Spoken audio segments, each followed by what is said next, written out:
two more tort cases.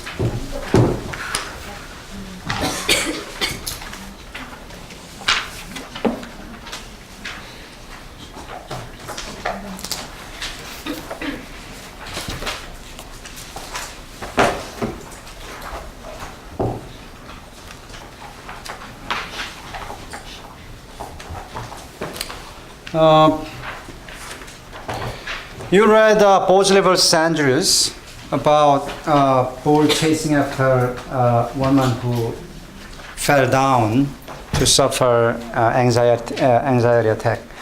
Now, the case ended on dismissal, okay? Ended on motion to dismiss.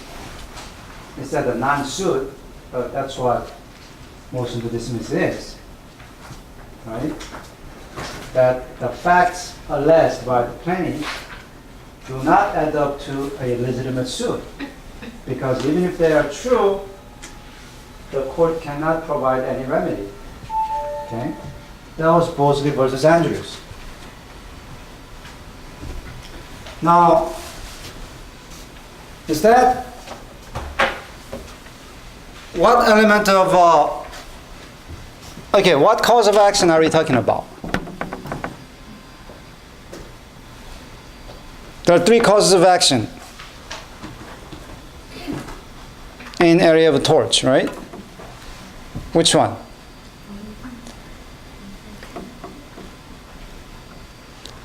Negligence,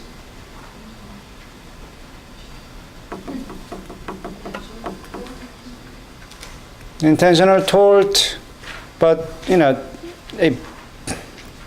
owner of the bull didn't really intend, right? Well, not just case one, but a series of cases. So on the first case, yes, it's about negligence. Yes. And yes, the second case may be about intentional tort. But assuming that, but let's go back to the first case, Bosley vs. Andrews. So it's about negligence, right? Now, which one of the five elements does the case go to?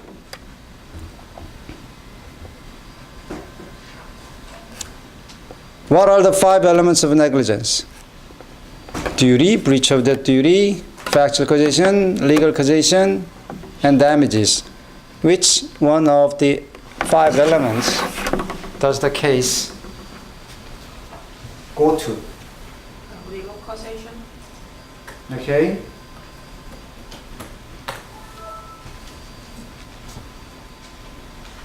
Okay, you want to elaborate? Because they're arguing whether mental distress caused without any physical impact. Is that what the court is saying? Is the court saying there is no,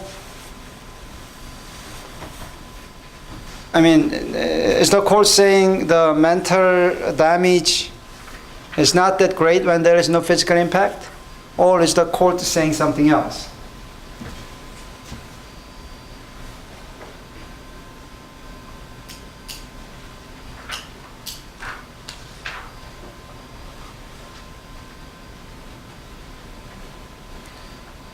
The court is saying is that regardless how great mental damage you suffered, if there is no physical impact, we will not recognize damages.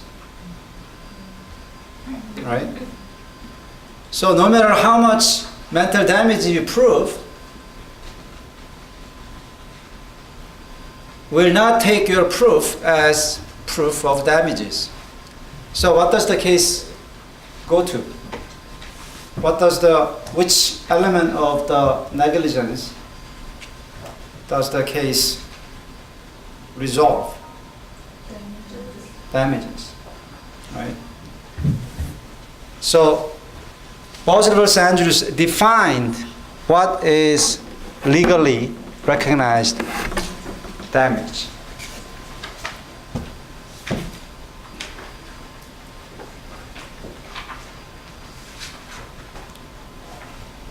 Just for a second.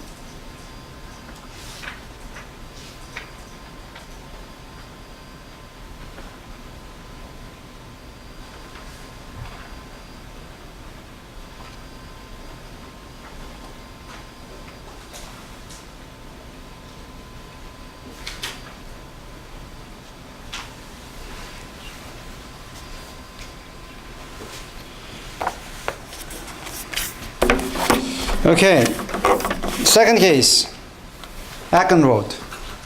All right. Let's look at the questions in the back. Is the case in state or federal court?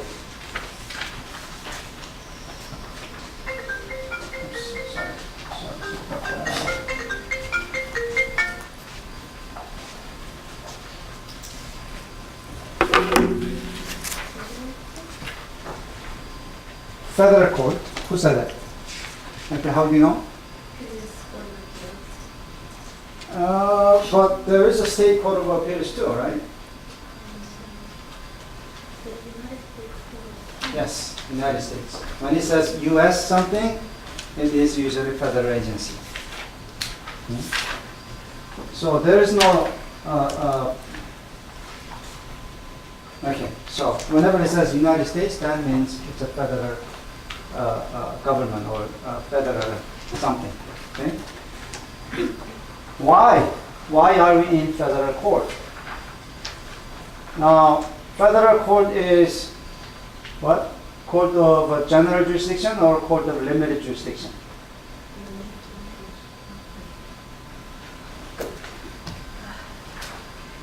Okay, what existed first, state or federal? State. And federal derived its power from states, right? Then which court system will have broader jurisdiction? States or federal? Federal. Because federal jurisdiction reaches only the matters that the states were willing to give up. I mean, not give up, but the states were willing to allow the federal court to intervene. And what matters can the federal court decide on? If you read the first lecture, no, it was all in there. What matters?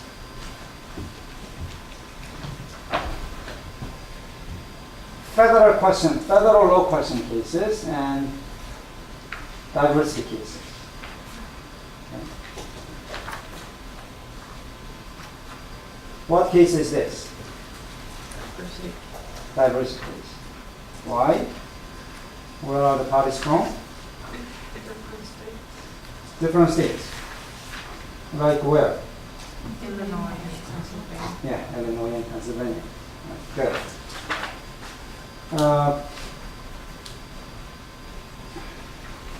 So, number 2, list some of the relevant facts that the court takes into account in making its decision. That's a very, very generally phrased question. So here, why did what brought the parties to the court? What happened here?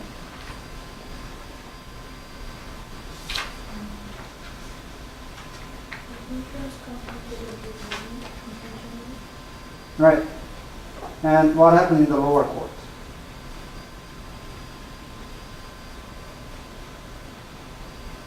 This is a court of appeals, so there must be a lower court. What happened in the lower court?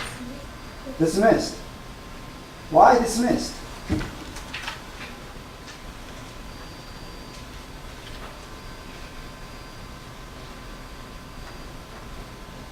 Why dismissed?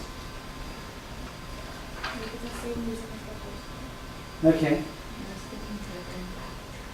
Right.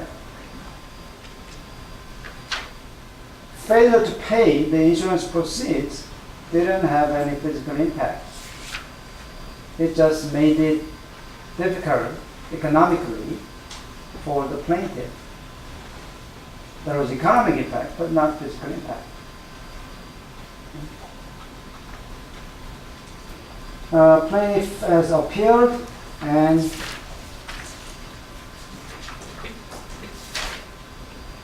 let's look at what the court decides.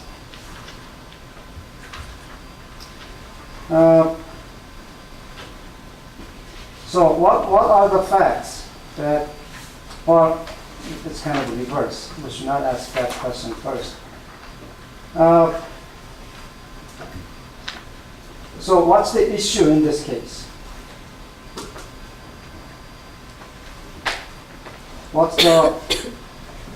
Okay, does this case resolve a factual issue or legal issue? Legal issue. Always it's a legal issue that's handled by the appellate decisions. And that's why you read only appellate decisions, because it's evaluation of lower court judges' interpretation of law. Okay? So what legal issue is being resolved in this case?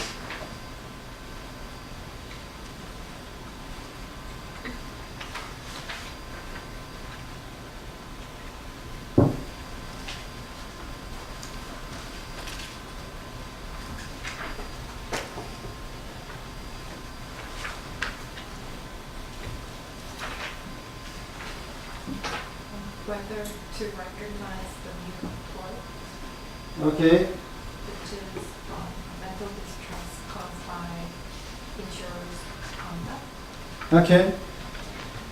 So paragraph 5, it says the issue is, okay, the issue is whether plaintiff may, on the foregoing facts, recover damages for severe mental distress allegedly suffered as a result of insurer's conduct. Okay.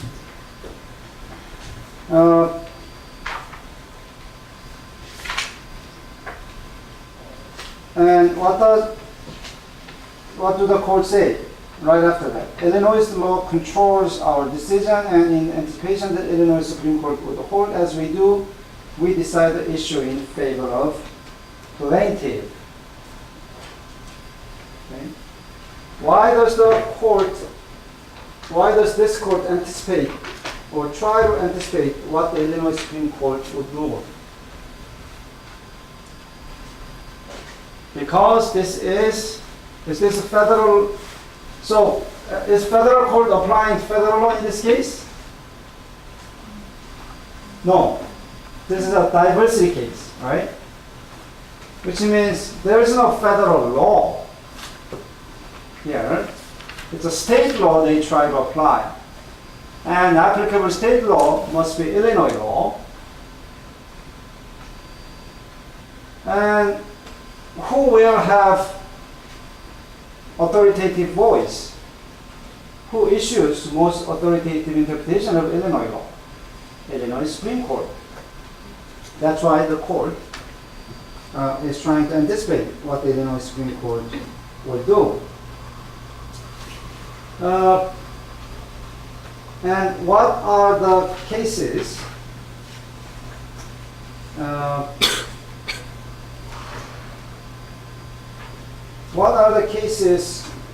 that the court relies on, or what's the most important case that the court relies on in issuing its anticipation of the Illinois Supreme Court's interpretation of the Illinois law? What's the case that it relies on? Nearing, right? Nearing. Nearing versus ISO or ISO.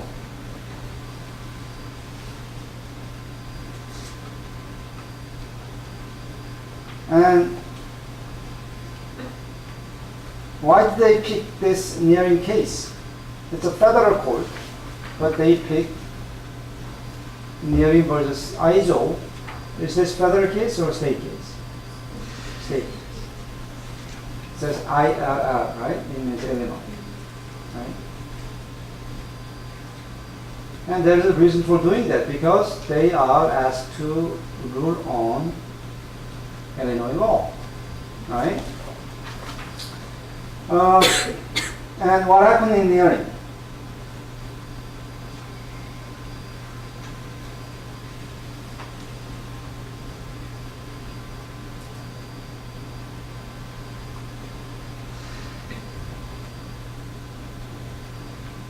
What happened in there? So threatened Miriam that he'll murder her husband and then he murdered her, her husband. Mhm. So she got like emotionally very affected Mhm. by that. Okay. So she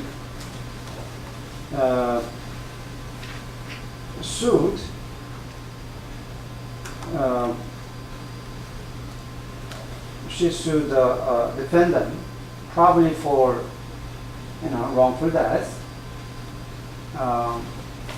So probably sued for the intentional tort, like battery and battery causing wrongful death, right? Probably that's what she sued for. But out of many causes of action, there was also cause of action for intentional infliction of emotional distress. And on that, the Supreme Court, the trial court again dismissed the complaint, right? Why do you think the complaint was dismissed?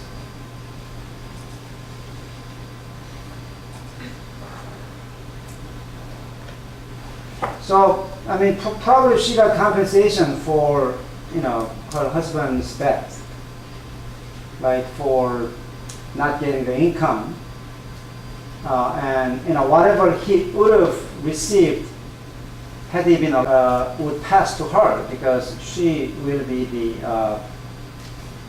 successor of the husband. Okay? So probably she got a lot of damages, but there was one item that the court dismissed. That is emotional distress. Why do you think it was dismissed? For the same reason as the first case. Bosley versus Andrews. But on that, what did the Supreme Court say? The Supreme Court said, the Supreme Court reversed and held the plaintiff had stated a cause of action for intentional causing of severe emotional distress by Aijo's outrageous conduct. Okay.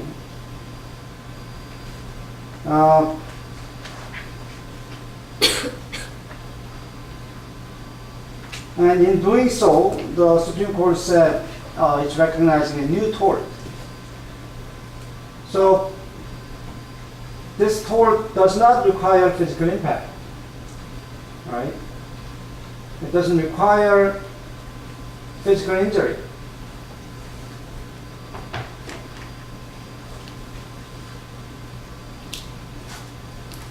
Then, what happens to all the arguments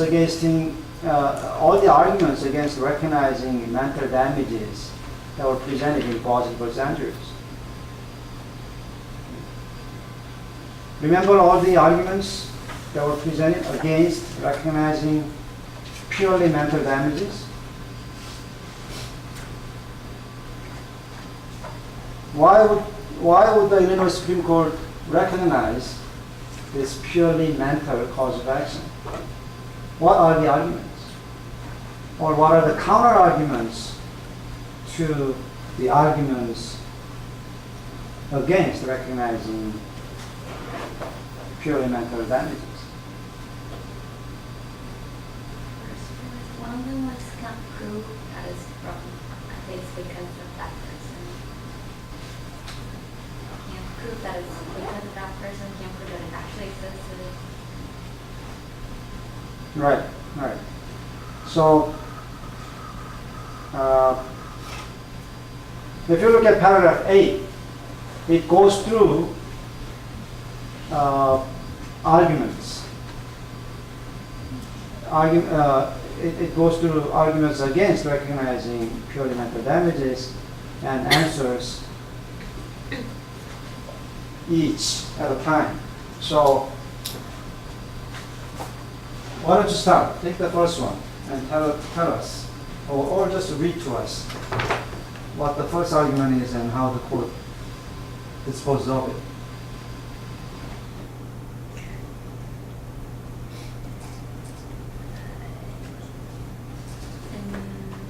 I don't know if it's person.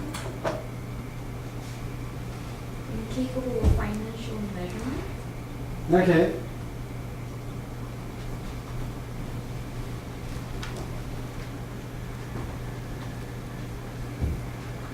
You don't know what it is.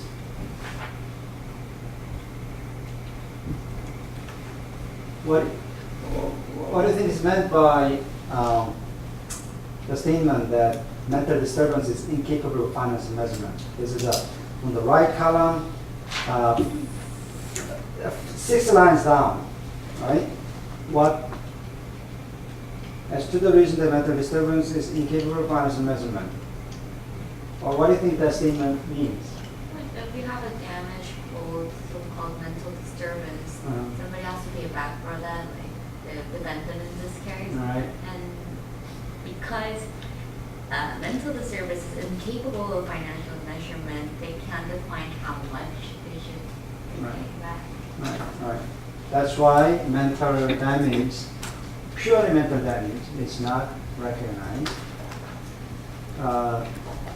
I mean, when there is a physical damage,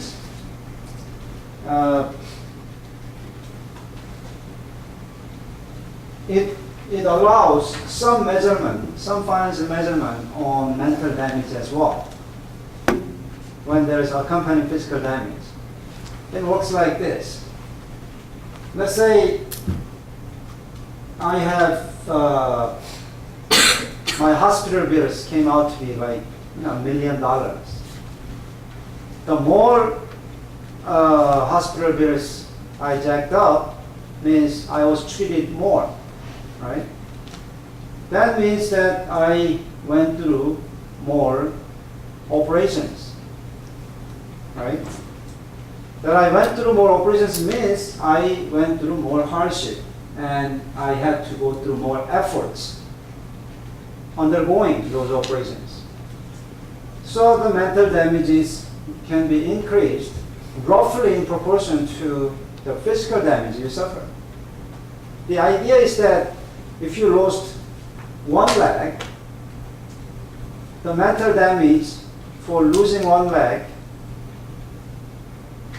is probably 1/2 when you lost 2 legs.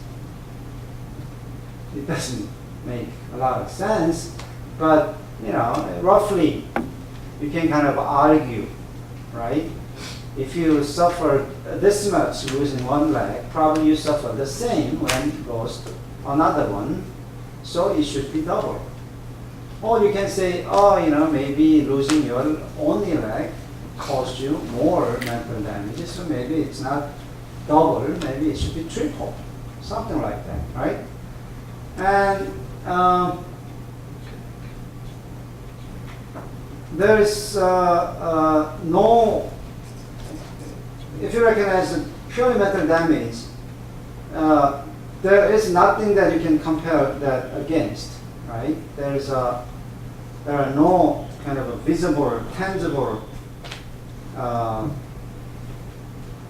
things that you can hang your mental arguments on, right? So that's the reason. And to that, what did the court say? Is this a federal court or the nearing Supreme Court? When I say the court, okay, there, the court pointed out that, right? The court there. Which court is that? U.S. court or Illinois Supreme Court? Illinois Supreme Court. Okay. So what did the Illinois court say?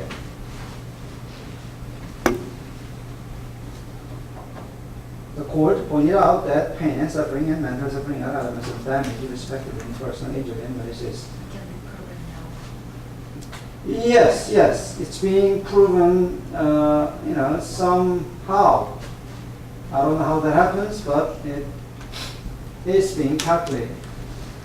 So, in pain and suffering,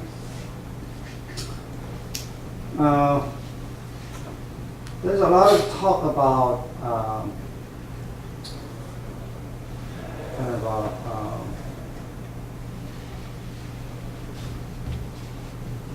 severely deprived life or severely deprived lasting life versus sudden death.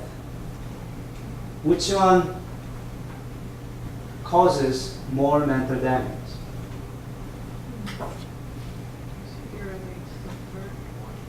Right. If you listen to the opening scene of Civil Action carefully, there is that moment where the narration says, severely injured lasting life pays a lot more than sudden crushing death. So if you go to American court of tort, you'll hear these crazy arguments about how long the airplane was in the air before it crashed. If it crashed like immediately, the amount of or the duration of the anxiety that the passenger suffered must have been short, so less damages for their survivors, their surviving families.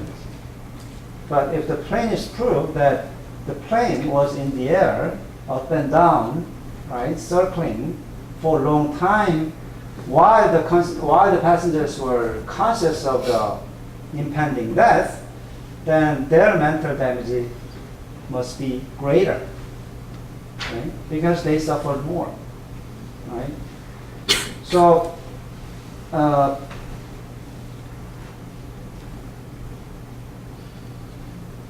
the passengers, whose plane is shot down by missile, right, Russian missile, they will not get paid a lot in mental damage because they didn't know what hit them, right? But if a plane went down on bad weather, then passengers are known that the plane will crash, and knowing that you will die within a minute, that can cause a lot of mental damage. So there is really elaborate scheme of trying to exactly calculate how much pain and suffering people have suffered. And also malicious prosecution. malicious prosecution은 이건 뭐냐면은 그 prosecution은 이제 기소하는 건 아니고 그 상대방을 악의적으로 소송 제소하는 거, 악의적 제소 이렇게 보는 거예요.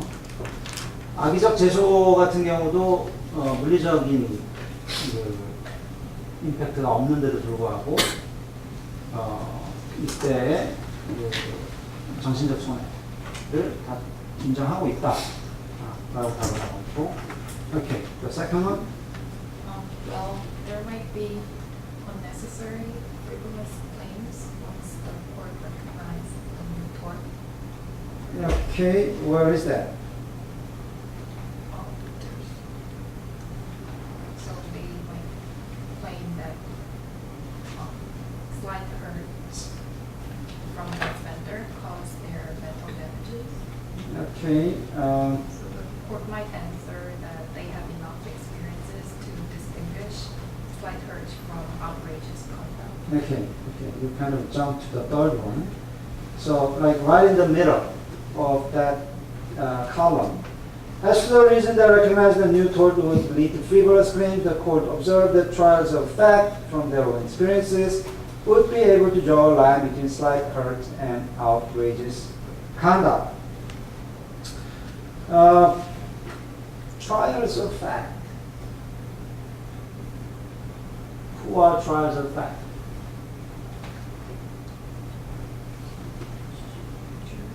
Jury.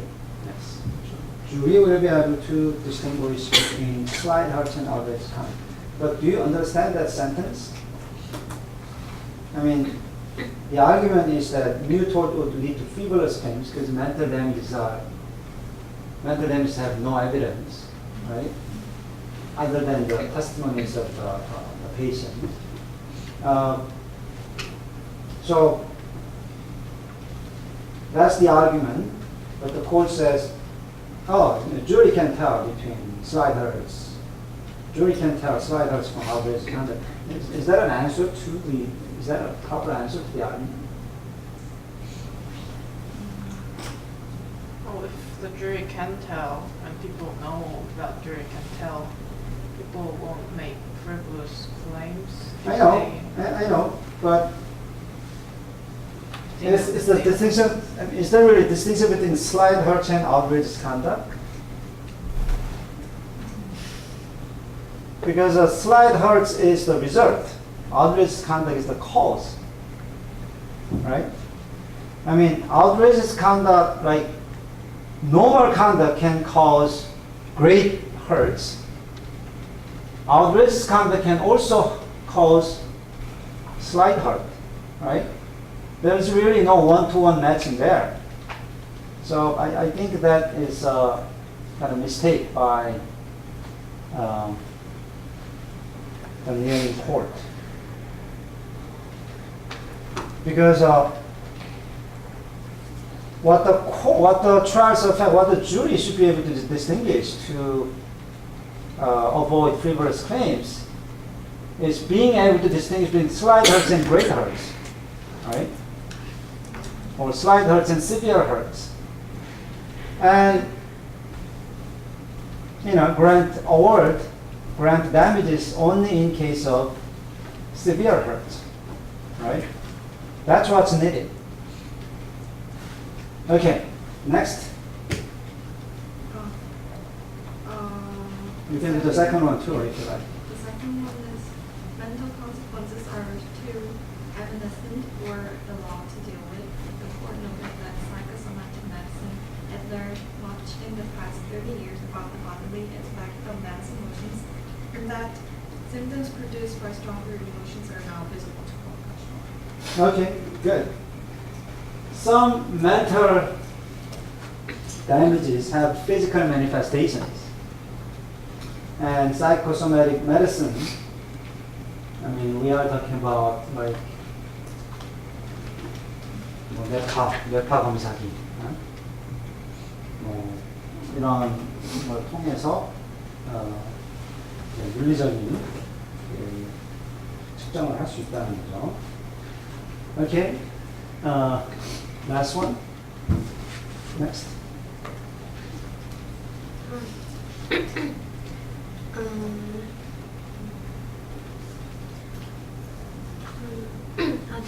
The mental consequences vary greatly with the individual. Okay.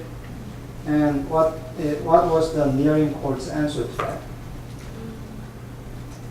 The court adopted an objective standard, which could be which emotional distress could be measured. Measured to a person of ordinary sensibilities in the absence of special knowledge or knowledge. Right?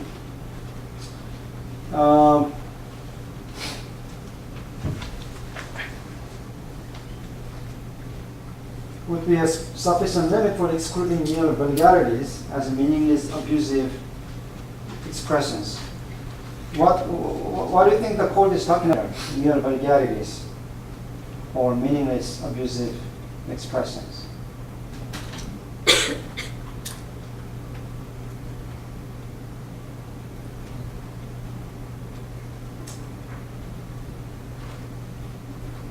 Maybe someone can exaggerate. No. Someone can exaggerate their pain. So like. But it's talking about abusive expressions. I thought it was like someone got a little bit hurt and they say that they suffer so much, but ordinary people could tell the person that no, you only suffer this much, so they can kind of feel it. 근데 이제 abusive라고 할 때는 보통은 자기가 당한 것을 표현한다는 것보다는 다른 사람을 해하기 위한 표현을 abusive라고. 그래서 이제 여기서 abusive는 아마도 그런 소송이 있었을 거야. 누가 이제 욕을 했다고 그래가지고 그 욕 때문에 자기가 이제 어떤 정신적 피해를 당했다. 이제 거기에 대해서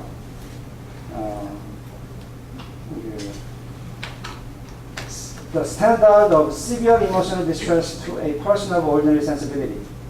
If we use that standard, we can exclude the claims based upon mere epithets, mere yoke, right? All right. So, what does the court do? What does the common law court do to decide on a case? I mean, I posed this question in the first class. What does the common law court should do when they get a new case? Rely on cases, right? So they have to find cases. Have they relied on a case so far? One case, that is nearing, right? But let's go into the picture frame here. Did nearing court have any case to rely on? Okay. Not this federal court, but how about the nearing court? Did nearing court have any case to rely on? What are those cases? Yes, State Rubbish Collectors Association versus Selizanov. And that is a California Supreme Court case. How do I know? Because I see CAL, right? And restatement. Now you know what restatement is, right? Okay, what happened in Selizanov?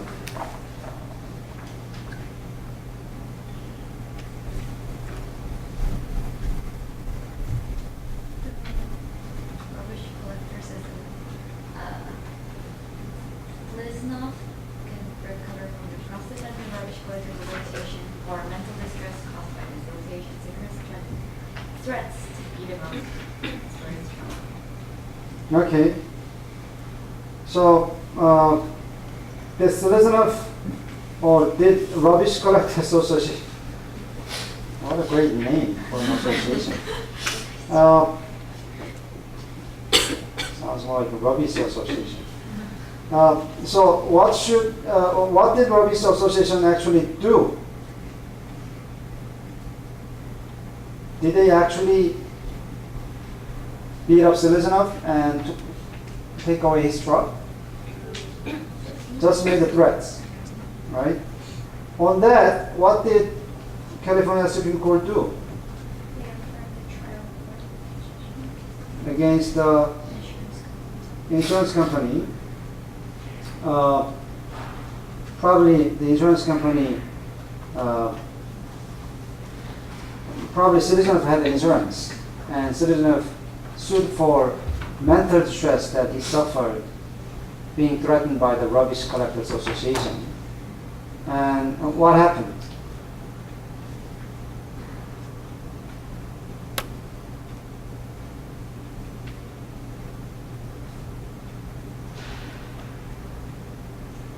So what happened was, he got threatened, right? Selizanov got threatened. So he sued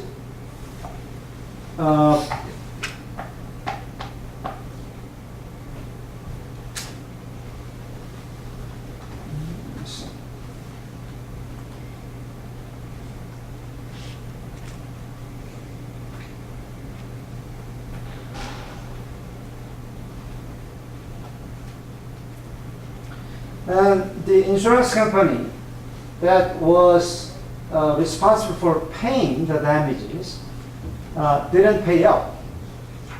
Okay? So that's why he sued the insurance company. Probably it was the insurance company for Rubbish Collectors Association. Probably Rubbish Collectors Association had a liability insurance. So when he sued, when Selizanov sued Rubbish Collectors Association, their insurance company was responsible for paying the damages that he suffered for mental, the mental distress that he suffered, right? But the liability insurance가 뭔지 알죠? 책임보험이에요, 책임보험. 그러니까 자기 고장난 거 고치는 거 말고 딴 사람에게 피해 준 거 책임져요, 책임보험. Liability policy, carrier didn't pay up and was ordered to pay.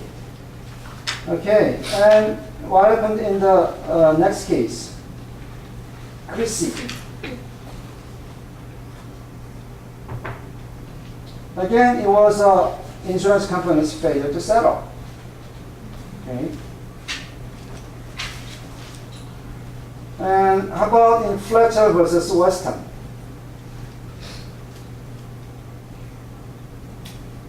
Now, this was not the Supreme Court case. I know that because the case number goes 10 Cal at 3rd. That means California Appeals Court. But if you look at the case number for Chrissy and Seleznyov, it just says Cal. Second version, second edition. It just says California, right?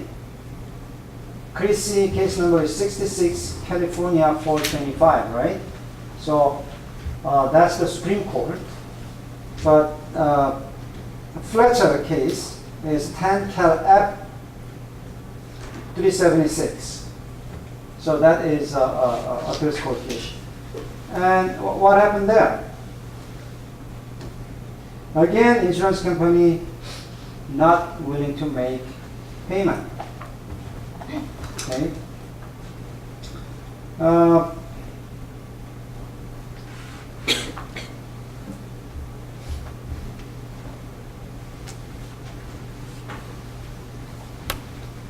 What happened there in Fletcher?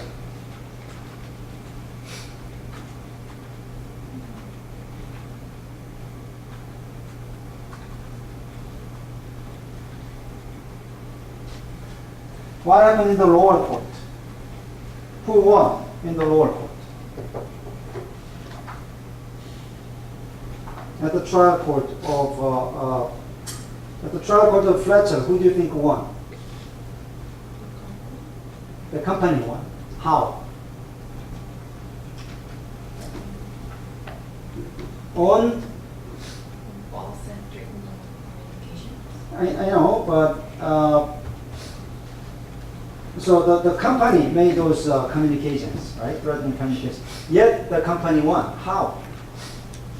Procedurally, what was the step that made company win?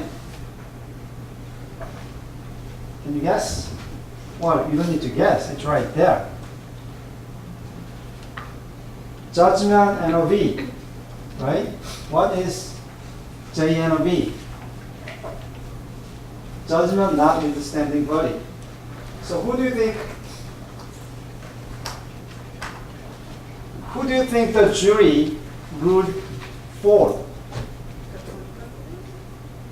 No. The jury ruled for the plaintiff. But this is Right? But the trial court, so verdict was for the individual, right? So the company made a motion for JNOV, right? And when does JNOV apply? Well, when the jury misunderstood law, right? So the company is saying, hey, Your Honor, the jury completely misunderstood law. There is no such thing as purely mental cause of action. Here, all we did was not paying insurance proceeds. There was no physical impact. All we did was not paying money. Okay? There is no, I mean, if they want, they can get paid now, but there is no separate compensation. There should not be separate compensation for mental suffering that they suffered because of not being paid. We'll pay the insurance proceeds now, here. But no separate compensation for mental suffering. The jury misunderstood the law. Okay? That's how the conversation went. But what did the trial court do? The court denied the motion for JNOV. And the Fletcher court does what? Affirms the trial court's denial of the company's motion for JNOV. Right? It's like double negatives here. I know it's really confusing. Denial of notwithstanding, yeah. So,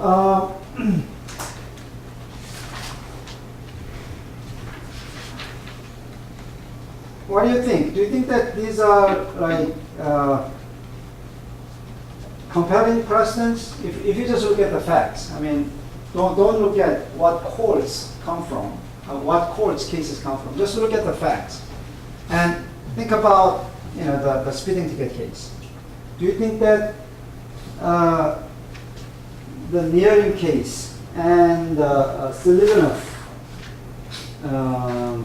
Chrissy, and Fletcher, do you think that these cases form a set of compelling precedents sufficiently compelling for you to decide this new case?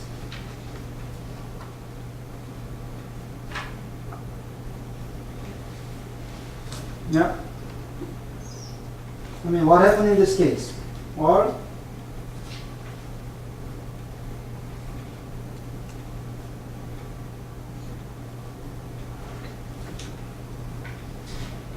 I mean, what are the facts in this case?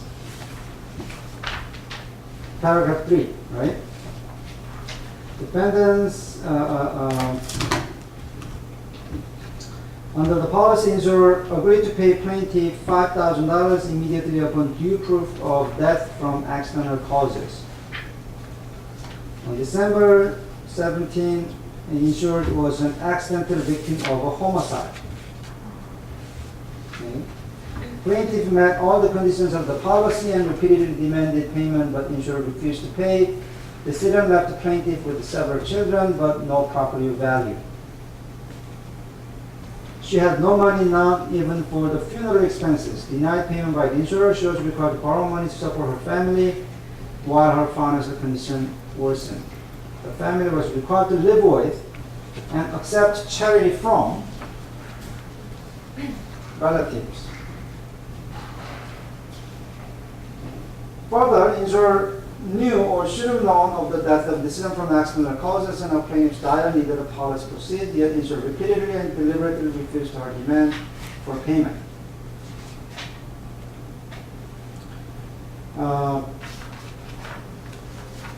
All the way down, bottom 5 lines. Insurer knowing full well that plaintiff needed the proceeds of the policy to provide necessities for her children, applied economic coercion, refusing to make payment on the policy and inviting plaintiff to compromise her claim by implying insurer had a valid defense to the claim.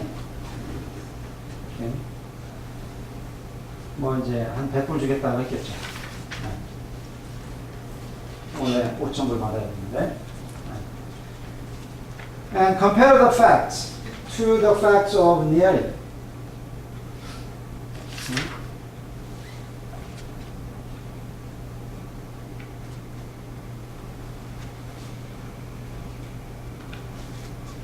Or the facts of Seleznyov. Actually, the facts are more like Seleznyov and Fletcher and Seleznyov, Chrissy, and Fletcher than Nearing case, because Nearing case is not about refusal to pay.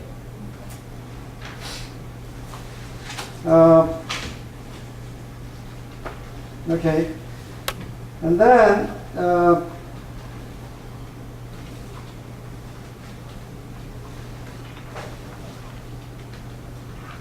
so I mean you should look at what,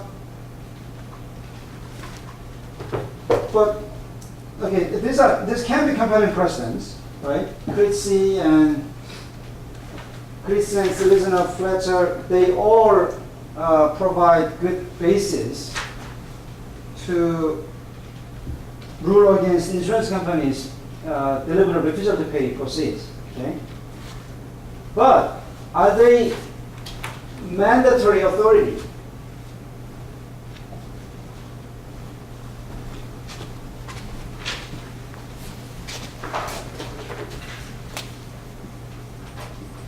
Mandatory, persuasive, and compelling, analogous. Compelling analogous is about facts of the cases. Mandatory persuasive is about position of the court, position of the issuing court, right? Now, there are these California cases, Selizner, Fletcher, Kuocw, but these are all California cases. Is there a similar case in in Illinois?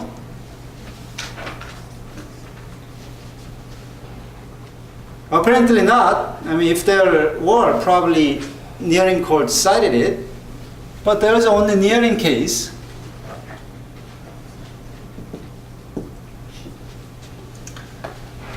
And the court deciding this case is not even Illinois court, it's a federal court.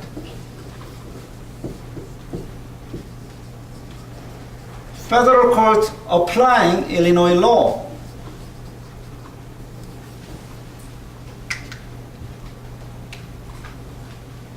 Are these mandatory cases that federal court has to follow?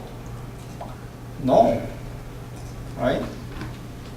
Because they are just different sovereigns, different governments. Federal court has no reason to follow, no requirement to follow California cases or Illinois cases. They are only required to follow the higher court within federal system. Right? So these are all persuasive cases. And what's interesting is federal court looks at Illinois law, and Illinois law really, there was no Illinois court that didn't, there was really no Illinois court that recognized insurance companies to refusal to pay, right? And yet, the federal court somehow took these California cases and found out that they were explained by Nearing, right?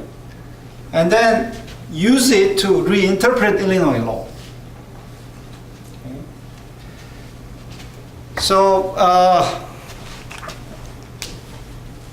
that's why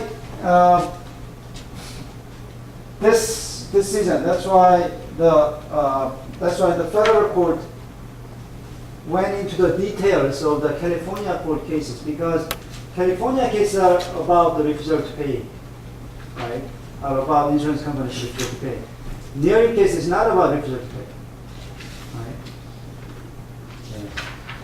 right? And now you see why the common law opinions become longer and longer, because they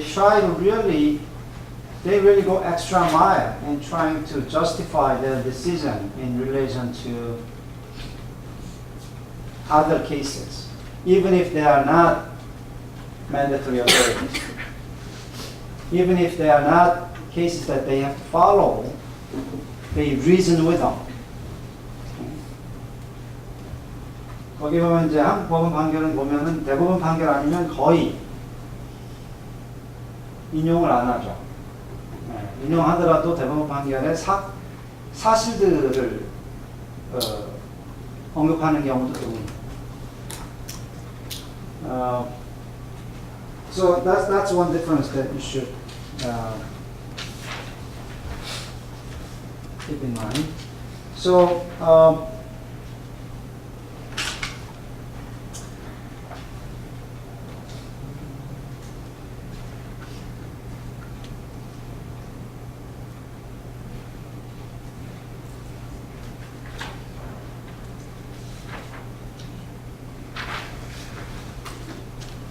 okay.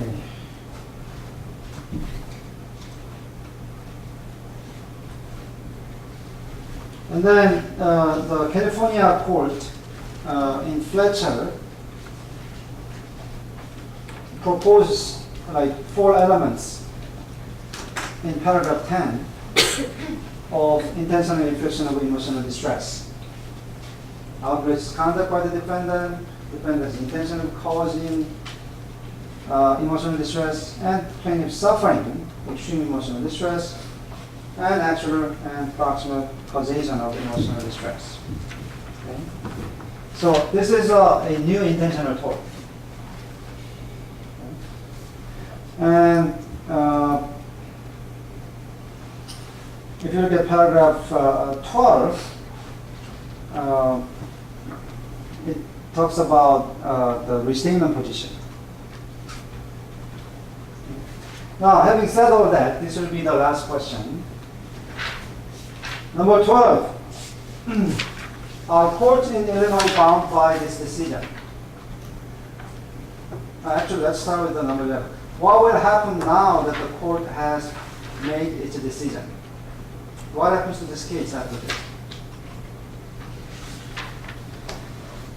The district court dismissed it, but the Court of Appeal reversed it. So what happens now? It moves forward. What comes after dismissal, Steve?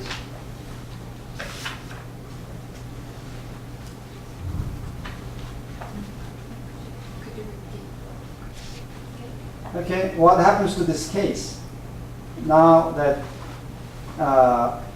Court of Appeals reversed the dismissal? What happens to Ackenroth's case? No. Or the case got dismissed, right? So did it ever go to trial? No. Right? But now the higher court is saying, okay, now we can go to trial. It should not have been dismissed. So it goes back down to the trial court, and the next step is taken. Next step is probably discovery. Okay. Right. Okay. Next. 12. Are courts in Illinois bound by decision? What do you think?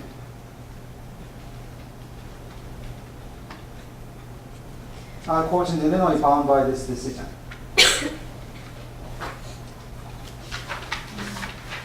Some courts,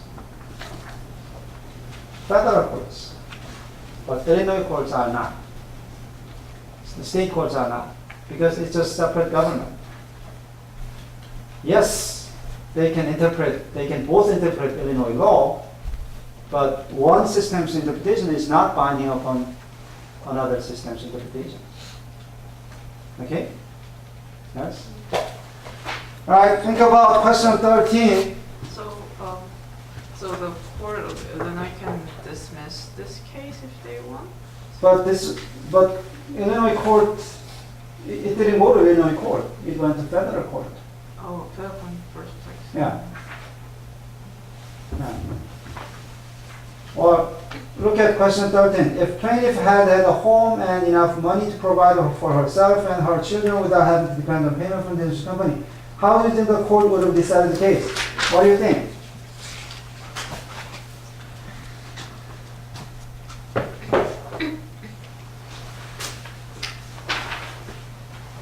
Actually, the correct answer is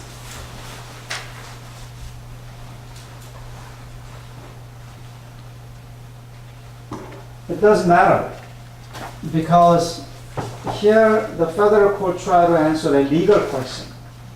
Legal question of whether Illinois law should embrace this new emerging law of intentional tort. Okay? So the facts of this case should not have mattered. But then again, probably the author of this textbook probably meant to ask whether the facts might have impressed, might have made a good or bad impression on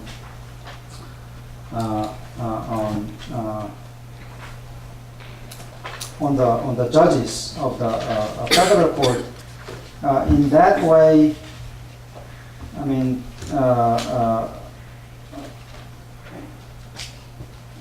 for that purpose, I say yes, the court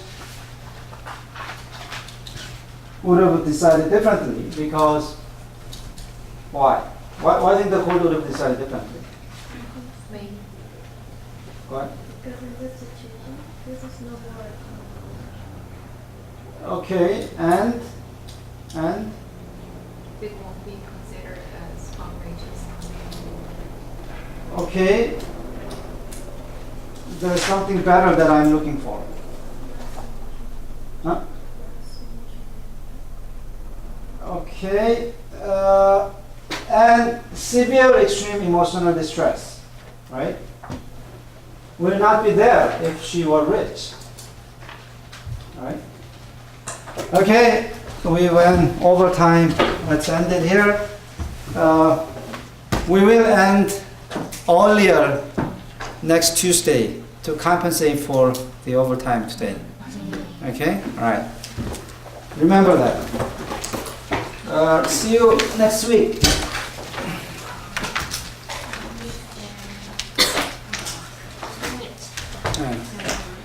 그래서 저기 다음 시간에는 톨트 케이스를 몇 개 더 볼 거니까